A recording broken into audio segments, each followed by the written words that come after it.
For years, we've only heard from the parents, but now, as individuals with autism are aging, we're hearing a much anticipated opinion from the siblings. My guest today is just that, a powerful sibling, advocate, educator, and a disability studies leader who has transformed the way that schools and communities think about inclusion. Now, Wow. drawing from both her personal experience and professional experience, she challenges traditional awareness models and guides educators and families and communities towards true belonging and connectedness. And she Wow. does this through her powerful Beyond Awareness work. Welcome, Diana. Thank you. Wow, Betsy. That How was you nice. There you go. Yeah, That is the best awesome. thing to do. Diana, before we get started, if they want to just take a quick peek while we're listening to everything today, where is the best place to find you? Great point. You can find pretty much everything that I do on dianapastoracarson.com. Okay. Amazing. dianapastoracarson.com. If I'm listening to a podcast, I'm like, I want to see a person, Yeah. especially if I'm listening to it, I might want to just pop in and see what's going on here. So I am excited to talk to you. I actually had my daughter, who's Joey's sibling. She was like my second show that I did on this podcast. And I sat in like shock with some of the stuff that I had no idea had affected her and had carved out her future based on her childhood.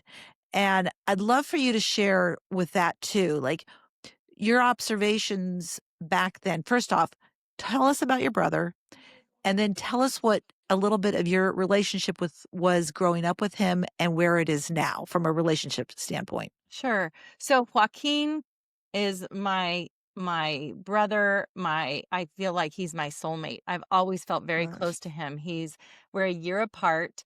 And Joaquin I have to say, has in his own ways, he has given me consent and permission and his blessing to share our journey with people. Fabulous. Otherwise, I would not feel comfortable sharing about his journey. Great. So Joaquin has seen me present, he's seen my keynotes, and he gets up and stands up, says, "Right on, baby." And then he's able to type sometimes and say, "Great job." So I know he wants me to keep sharing. He listens to the podcast. He'll be Oh, listening to this. So, yeah, Joaquin, grew up in a time when autism was, when you said your child was autistic or your brother was autistic, they would say, "Oh, what can he draw? What does he draw?" right. Autism Right. wasn't a buzzword. Nope. And so we lived in a community that really didn't get him. And so I was always very protective of him and pointing out that I loved him and he was perfect just the way he was. And then in school, when he finally, in 1975, when the law was passed that said all children could go to school, regardless of whether they had a disability, that law is IDEA, Individuals with Disabilities Education Act. I was so excited that he was going to be going to school and he was going to be going to my school. And when recess time came, ran to his classroom, but I was stopped by that fence, that chain link fence, and on the other side was the teacher holding his hand, and she said, I said, I want to take Joaquin out to recess to play." And she said, "I'm sorry, you can't do that. He Mm, belongs here and you belong yeah. there." And from that time, my relationship with Joaquin became more solidified and compassionate, and I saw that this just wasn't just. Why did people not understand him and want him to be included? And as he got older, Joaquin was ultimately sent to a non-public school after that. It wasn't a good match. And at 17, he was forced to take some psychotropic meds, which he was very allergic to. And that spiraled out of control, and he ended Right. up in an institution for 15 years of his life. And as I became an adult and I got my education, I got my teaching credentials and I got my master's in special education, I started going to conferences and I started meeting people who had done different things, unique things, creatively supporting their children or their family members. And I said, we can do so much better for Joaquin. So I started advocating. I started learning about supported living. I started learning about alternative communication methods, which Joaquin had never had access to. Right. I know, And, never. But see, the one thing we haven't talked yet is what year was Joaquin born? he was born in 69, Okay. 1969. So, yeah, absolutely. Yeah, Nothing, so nothing exists now is I'm existing learning about all this therapy-wise. stuff and presenting it to all the people in his life and finally getting people on board, and Right. it took a fight. We got Joaquin out of the institution, and now he is and that was a 3-year battle in court for him and with him. And now he lives next door to me.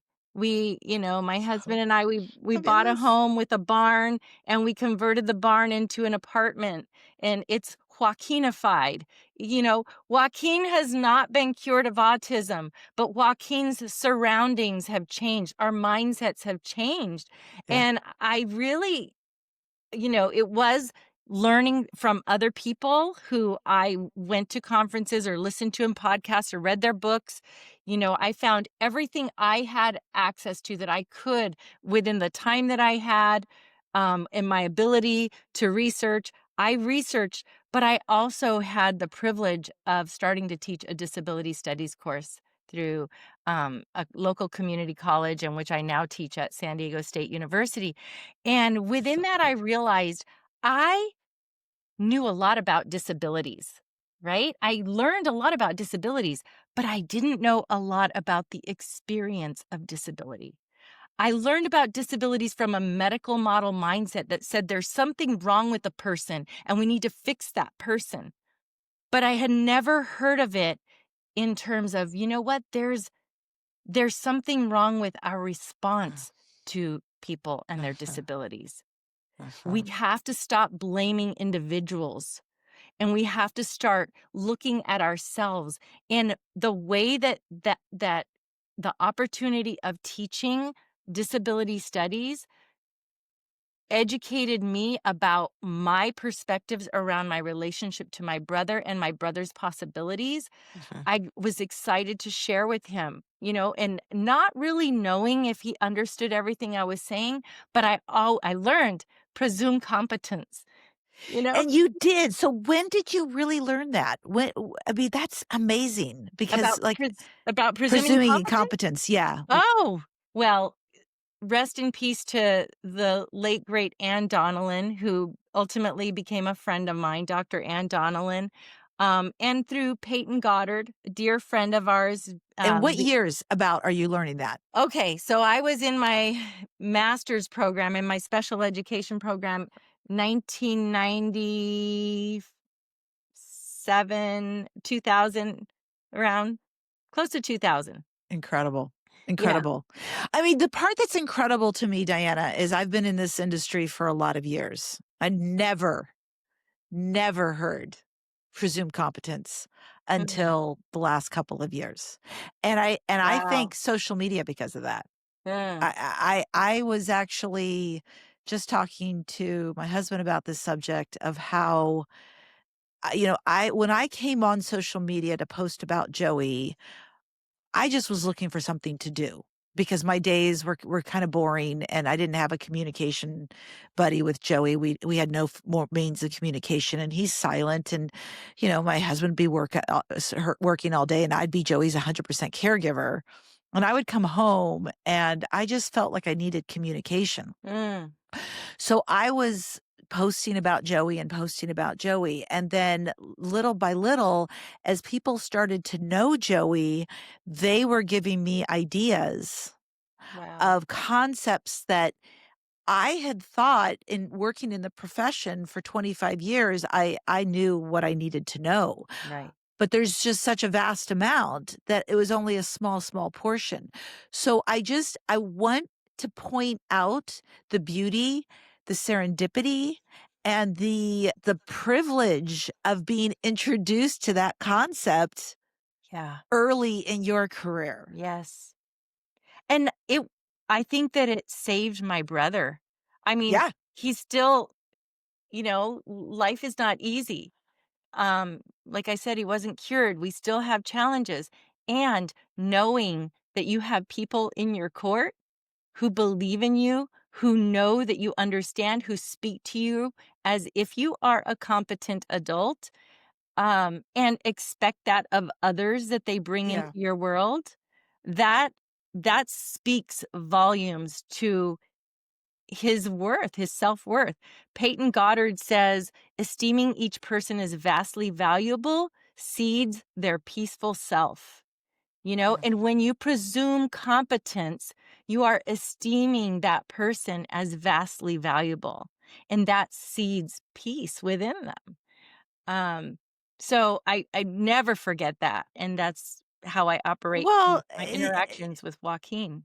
I think, something else I wanna point out about your journey, and I apologize because I know I cut you off from No, no, talking about no, your keep journey, but going. I'm very intrigued by this because I feel there is a certain lack of resistance that the siblings are entitled to more than the parents, in the sense that parents are very pressurized from so many different angles because their child is a direct correlation of them. That's what they feel in the parenting world. Like if their child's doing well, then they did a good job. If they cured their child, then they are a star. If their child is, able to interact or say a few words, there's just so much identity that a parent attaches themselves to based on the progress of their child, Yeah. as opposed to the sibling who is along for the ride, who is paying attention, who is not afraid to make a mistake, who Right. is picking up things and observing things because they're not so much in the panic of it, they're more in the observation of it. That I think that there's a huge benefit for the sibling in that respect. What are your thoughts? Well, I think it depends on the age and the level of responsibility that the sibling has undertaken, of course. Good point. When I was younger, that was true. That was absolutely true. I mean, my sister and I helped a lot. Um, but we were also free to go roller skating on Saturday, or we were free to, do a lot of things. And that's To calm your own nervous yeah, system down. and Yeah, my parents facilitated that. They wanted that for us, right? They did not want us to be, quote unquote, burdened by right, responsibilities at right. home. So, but I think as I got older and my parents were aging, and I knew that, my mother was ill, and ultimately did pass away 10 years ago, and my father, is in his 80s, and I just knew I saw them getting tired and I was amped up, I wanted to make a difference. I remember when I first presented the idea that we should get Joaquin out of the institution. My parents wanted that more than anything, but they were terrified because his support needs are so high and days can be very intense, and they were getting older, and the support network in the community for his medical, for housing, for behavior support and dysregulation and communication, all that stuff just wasn't there in their minds. And I said, I know this is a lot to ask, but I think we can do this. I'm committed to doing it and doing it right. And they trusted me. So I think now, even my father says, I feel guilty that you've taken on so much. And I said, Daddy, I'm capable of doing it, and I'm not doing it by myself because I have built a lot of Uh-huh, people around me to support uh-huh. Joaquin. He's got staffing 24/7. I have my husband. I have my dad who, bless his heart, goes on shopping trips to Costco and stocks things up for Joaquin. Like he does everything that he can physically and emotionally do at this point in his life. Um, and I don't say any of that to, boost myself. I don't say it with pride. I feel very privileged. I think about other siblings, And I think it's important for parents to know this. Not every sibling is going to be capable of doing what Right. I've done for Joaquin. I have a brother and another brother and another sister who it's just not something within their realm of is there's no capacity for it at Yeah. this point, whether Yeah. it's because of their own health issues or their children or their location. Things just fell into place for me, and it was something I was willing to do. And I'm healthy generally. I do, I have my own disability as well, but I'm taking care of it. I'm getting support for that. And I see a therapist. I need to see a therapist because I Right. have to take care of my own mental health. It can be really exhausting. And Yes. I don't say that to, you know, to make Joaquin I would never want Joaquin to feel as though he's a burden. I have taken on supporting him, and if he could, he would be supporting me. I just know it. And he does in his own way some days. Um, but I think that it's important for parents and siblings to note, I had the love of my parents growing up. I had a stable home environment. These are things I was privileged to have. I had my parents who did not have mental health issues or addiction issues or, it wasn't a single family home. Like I I am so so fortunate that I had that stability and on top of it, I wanted to do it. So not everybody is Uh-huh. going to want to, not everybody is going to have the capacity. But do you feel this is such an interesting topic to me because I feel there's a divine call to action that gets Mm, attached to it as well. mm, Like I look, it's been a rough 32 years, but I wouldn't trade any of it mm. based on the fact that I wouldn't be who I am today Yeah, without what I have gone through. yeah, And the beautiful feeling of being able to be a supportive advocate now for other parents and to kind of hold their hand through the process is yeah, so tremendously rewarding, yeah. as well as I'm being just, delighted and surprised every day watching Mm. Joey, who now can communicate. Um, it's not something I wouldn't, yeah, I wouldn't, which is so great. It is. Um, but I wouldn't change that. And so I do feel that there becomes a calling after a while. We are not here in these bodies in this space and time to just sit on an easy chair and fly through. There's not a lot of excitement in that. I mean, there's not a lot of dips, but then there's also not a lot of bounces. Yeah, And to be able to be a part of change and to be able to make a difference, maybe not just in your child's life, but in others or in your brother's life or in others, it's part of why we're here. And so I feel a sense more than ever in my life, a sense of gratitude for, yeah, I'm glad I stepped up for this. yeah, I'm glad I put myself in yes. this position. And I I can love tell that. that about you Yes, is that you feel very much called. I mean, obviously to get your education in special ed, you were called at a young age, yes, but it's a continual calling. yes, yes. It is. It is. And it's not always easy, as you know. But because of that commitment, I'm gonna figure it out. I'm gonna find Yeah. a way. I'm gonna connect with the right people, who can encourage me. Figuring it out is the flex we all need to be comfortable with. And that in Yeah, the sense that I go and I work out 3 days a week. That is to keep my body flowing well, moving well, and all of that. Figuring it out is what is keeping your brain and your mindset flexible and stronger and building the muscle of that. And so I like that you say that because I love the term, we're going to figure this out. We're just going yeah, to, yeah, there's going to be obstacles, but we're going to figure this out. And right. not so much from a, anger of, oh, I got to figure this out. More from a, we're just going to observe. We're going to, like you just said, we're going to talk to people. We're going to network. Yeah. all of these things. Yeah. And, I do believe that Joaquin is a teacher to me.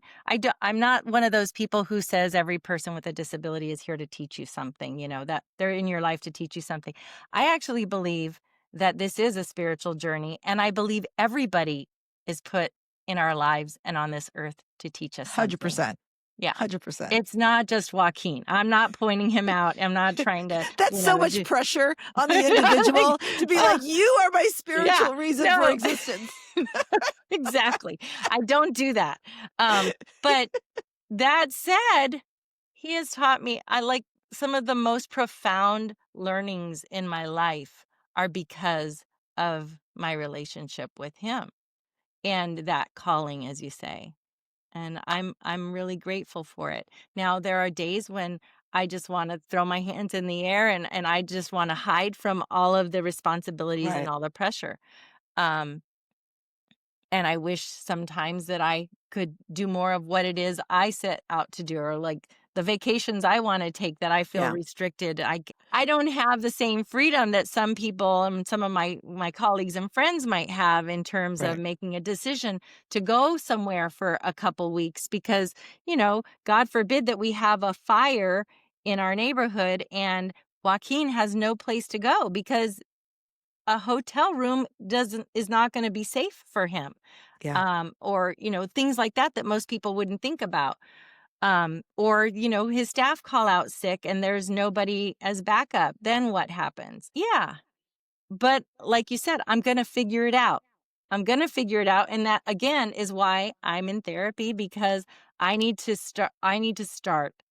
I have been starting many times. Start allowing myself to live as well and not putting so much pressure on myself and not catastrophizing all the things that could go wrong and put my life off because I'm catastrophizing all the things that could go wrong. Because look at all that is going right. Look at the situation that we turned into a miracle. Like, my brother is living the best life possible at the end of a country road, and he gets to go for walks and see horses and cows and goats every morning, which is what he wanted. Right. So, yeah. So, in talking about housing situations, what I've done 2 shows from with a wonderful organization called Partners for Housing that helps people understand, how it can be done in your area because it's such a hard topic to cover Mm. because it's individual per state. Yes. And then, of course, I'd like to think we have international followers as Yeah. well, so that there's a whole other gamut Right. of challenges. Um, but it is an individualized basis, but I definitely feel like the old model of institutions is losing momentum, Mm. and what's happening more and more is more of this understanding of a supported living or shared living. Joey has a shared living situation. Mm. So what do you think about the housing? Do you notice that it's changing? Have you seen since the beginning when you first got him out of the institution and to where it is now that things are progressing in that? And because I really try to Yes. encourage the young parents that not to be so Yeah. afraid because so many of them have like 4-year-olds and they're like, I'm terrified about the future. I'm like, girlfriend, we will have it figured out by the time your Yes. child is ready. Yeah. We got another decade and a half to work on this Yeah. before, you have to be worrying about this. But a lot of good is happening Yeah. because of people like yourself. Yeah. Well, a lot of good has happened. And I think if we're worried about the future for our kiddos, that now, then the real important thing is to be advocates and, pay attention to the news and for any moves toward more institutionalization, because that is certainly a possibility if we're not ready. But in the past, I mean, I've spoken at the state capitol in California about the institutional life that my brother had, and data from and incidents that happened to him, and that was educational for the representatives. And ultimately, as far as I know, most of the state hospitals in California have shut down. But I'll tell you something. there were parents in that audience for public comment who said terrible things to me, because they were so upset that I was risking the stability of their child. And you know what? I did not take it personally because I get it.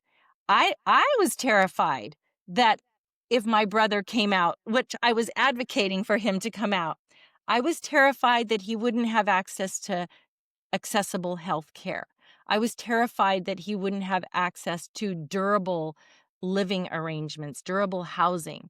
I was terrified that, he would have some dysregulation in the community and that law enforcement wouldn't understand and that he would be hurt or somebody would be hurt.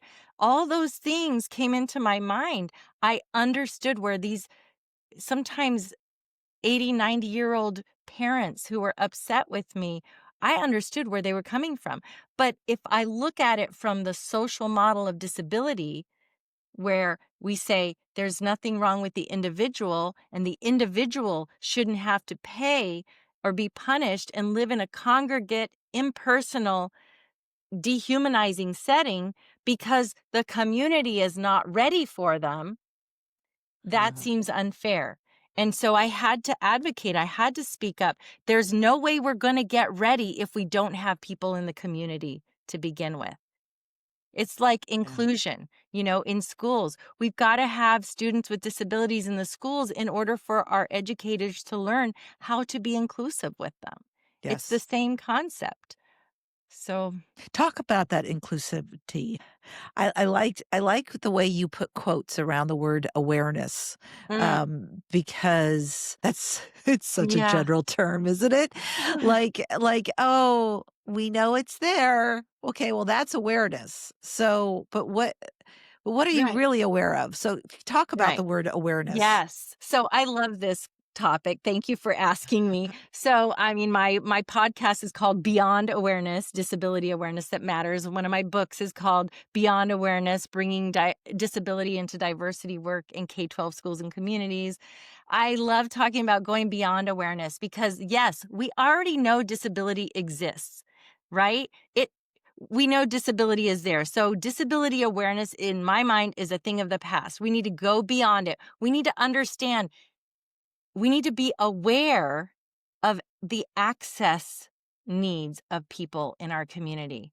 We need to be Uh, aware of accessibility that is lacking in our community, whether it's access to the things I said, education, access to equitable education, access to healthcare, access to housing, access to employment, access to economic stability, access to relationships, access to communication, all these things. These are the things that we need to be aware of. We need to be aware that ableism exists. We need to be aware that access is a very important concept and inclusion is. It matters. It matters in the life quality of people, both as children and as adults. We need to be aware of disability history and rights and how hard they were fought for and why they were needed because our history over 40 years ago was bleak for people with disability. I mean, back to the Greeks and the Romans, I mean, there was horrible, horrible treatment of people with disabilities. There was always something wrong with the people and never something wrong with the community in which they lived, right? That was the mindset, that medical model, or just, and at that time it was more of a religious model where, you were yeah, cursed and now. yeah. So there's a lot of history and we need to be aware of that.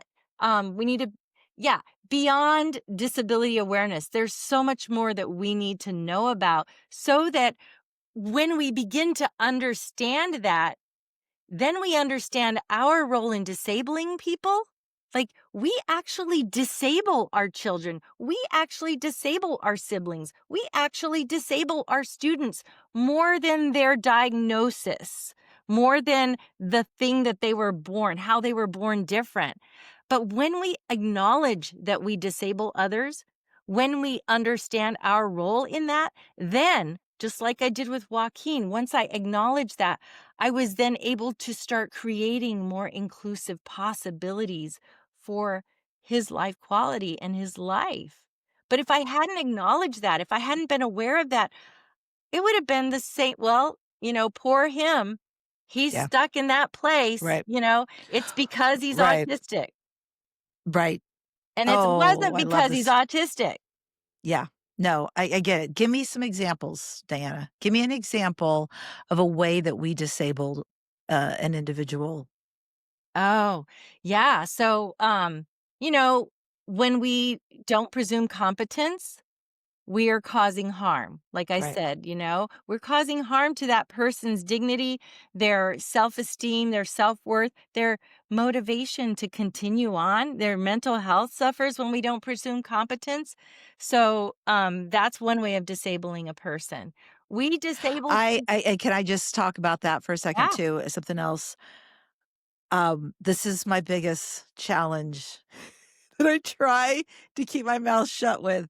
But when people talk baby talk to people with disabilities, Yep. like it is it just irritates me to no end. This Yes. kind of baby talk, Yes. like, and especially now knowing how brilliant Joey is, I just can't even imagine the intense condescending Yeah. feeling he must have felt every single time that happened. Yes. Every time I answered for him and, didn't even give him a chance. Yeah. And of course, we didn't have a method. So it's not like total without, like, it's not like I'm completely to blame in that sense. Cause I mean, I still answer for him because he's not going to just pull out his letterboard and just start spelling all the time. But for goodness sake, to speak to them like they're there and that they're Yeah. understanding. This is what we're talking about with the presuming competence, and Yeah. stop the baby voice. Yeah. Yeah. Yes. There's a new film that's out, documentary by Sam Habib, and it's called The Ride Ahead, and Okay. it really speaks to that. You would enjoy it. Oh, It's good. yeah, Good. The I Ride love Ahead. it. Um, Other ways that we disable people is not having expectations that they will ever have a job or that they could live in a supported community, supported living kind of thing, and where we just assume that they're going to have to be institutionalized or um, given extensive support for the rest of their lives. And maybe that's so. And maybe there is nothing wrong with that. People have their needs, right? Their needs are their needs and it's okay. But to presume that, to Right. not expect anything of them is disabling to people. Um And Joey, it's interesting because one of my biggest concerns when moving Joey into an apartment was simply that he, um, has a meltdown a day, usually, one big meltdown a day, and he's explained to us that it's just a buildup and he has to release, and it doesn't mm, take very long. mm, And I thought, "How is this ever going to work in an apartment complex with him screaming at the top of his lungs, for 5 minutes?" It's not long. mhm, Um, and so when we moved him in, I sent a little note to everybody that lives there, just letting them know that that was gonna be the thing. Can I just say, I cannot believe how little of a problem it was. It was like, there are lots of other adjustment things that we had to deal with, yeah. but my worrying what other people were gonna think Mm, was nowhere near mm, as scary as because people understand now more than ever. People yeah, understand what a meltdown is. yeah, They get it. And yeah. I was on a hike with Joey yesterday, and very uncharacteristically, he started to have a meltdown during a hike. And I passed some people and I said, "He's okay." And they're like, "We get it. We get it." Now that wouldn't have happened 10 years No, ago, but no. it does today. And so Mhm, that's where that awareness mhm. is very, very helpful and is getting better. Yes, yes, And that is allowing us as parents to get out there more because the awareness is allowing us to not have to explain ourselves or have the police called on us. right. And there is much more of a education through first responders than ever before.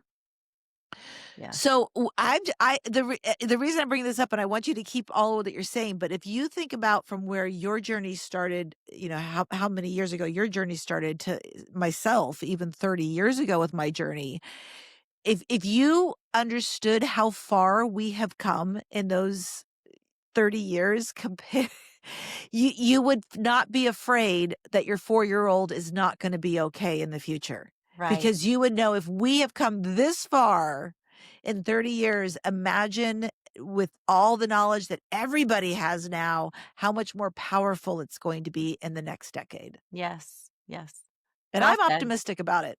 Yeah. I don't see us going backwards. I really don't. I feel that there is too much knowledge and too much and through people like you who Mhm. are bringing this beyond awareness Mhm. now, Well, and so many organizations that are offering inclusive recreation, inclusive education, all kinds of things such as that. yeah. What are you seeing? Are you seeing a big shift in inclusivity with different organizations? I over my career, yes, I've seen a lot. You know, there's so much more support for I just connected a board member of a school district with an organization called Supporting Inclusive Practices. Mm. And they're on top of, they're out there. I have people who I can refer people to Yeah. because they didn't exist before. When I started No. teaching, it was a one woman show because I did teach special ed, but then I went to general ed so that I could be inclusive I could prove that it can be done. Oh, I I taught love that. general education Oh for my most of gosh. my teaching career, but I always had students with disabilities in my class. And it was kind of a one, I, it was, my district wasn't necessarily very supportive, but if I wanted to do it, okay, kind of a thing. I love that you did that. I can't even imagine what a gift you were to not only the students, but for the parents I to have loved it. somebody like yourself saying, "Welcome, welcome." Yes. Oh, so much. Your child is welcome here. We're going to make it work. We're going to figure it out, you know? Oh, you are Yeah. wonderful for that. Thank you for doing that. I really, No, Diana, that's children, impressive. all So, children deserve to be educated. so tell me more. I've interrupted you so many No, I times. appreciate it. Was there any points that you were trying to make that I have cut you off from making? I don't remember, but you're doing great. Um, the term ableism is becoming more popular now, and people are starting to understand that. I would love for you to give your definition of what ableism is to help those who it may be new to the term. So in general, it's so funny because I this is something I wrote, disability awareness, an Oh, educator and beyond disability awareness, an educator's guide. And in it, I wrote a definition that I really like. So I'm ah, pulling that this out. is it. This is it. This So is what I it's needed. so the discrimination and social prejudice against people with disabilities based on the belief that typical abilities are superior. At its heart, ableism is rooted in the assumption that disabled people require fixing and defines people by their disability. So it's basically discrimination against anybody with a disability or perceived disability. One of the things that is gonna stand out the most from this podcast today is how you are reminding me that I have contributed to my son's disability. And I'm not gonna sit around and hit myself over it and be angry at myself because the awareness comes when one is ready to Yes. understand it. But it was definitely a wake-up call as to how much we perpetuate that ourselves by saying, "No, you can't Sure. come. We can't do that. We can't expect that." I mean, as you anybody who follows me knows, we are very, very physically active. We are either he's out cycling, biking, he's on some ridiculous 8-mile hike at the top of the mountain today with one of Wow. his caregivers. So, that ability to be so physically fit is something that, um I never put a priority on before Mm, because he can't do it the normal ways. He has to wear a bicycle helmet when he hikes the mountains. He sometimes likes to put his hands into straps to kind of tie them up. Mhm. And I think this is where, as parents, we get very nervous that our children are not gonna look normal doing an Mhm. activity without giving them the permission to do the activity in whatever way it needs to look like for them. Yes. So if Joey feels comfortable wearing his bicycle helmet on the hike, so that he's not prone to hit his head, then he gets to wear his bicycle helmet on the hike. Mhm. So, uh, I just wanna remind parents about that and to stop looking for everybody's approval out there to make you feel like that your child has to do it in a normal way. Right. Alright, Diana, I want people to know of all the great things that you're up to, about your book, about where to hear your lectures. Give me the deets on everything. Okay. Well, I have a couple books. One is called Beyond Awareness. I always have to read it because I can never remember the title. Bringing Disability into Diversity Work in K-12 Schools and Communities. And then I have another children's book called Ed Roberts, Champion of Disability Rights, which I love. Um, I'm a little biased. It was as a teacher. We were doing American Hero projects in my 3rd grade class, and we had no books about leaders in the disability rights, uh, civil Wow. rights movement, and I kept complaining for years. I kept complaining that we have no books about, any of these wonderful people, and so I finally decided to write one. Somebody said, "Why don't you I write one? You're a writer." love this so much. So, Uh, that's my first one. okay, and both of the books, can they be purchased on your website? There's a link to them, but they're on Amazon, Okay, so they can be purchased on Amazon. And then I have the Beyond Disability Awareness and Educator's Guide, which is a trifold laminated resource, kind of like a cheat sheet for educators. Which it's it's pretty much my book, but Cliff Note version of okay, the I'm gonna book. put all of these notes in I mean, all of this information in the notes for the show, so whether you're Great, listening on YouTube or Spotify or Apple, there will be notes that will have all of these links in there. thank you. And then I have a digital course Oh, called Beyond Awareness. I think it's called Beyond Awareness Academy. I can't remember what it's called either, but it's basically how to do disability awareness in schools using the model that I've created. That's from a social model or social justice perspective as opposed to the medical model. great. So it's really reinventing disability awareness on Got it. campuses. And what Social else? media, what are you on social media?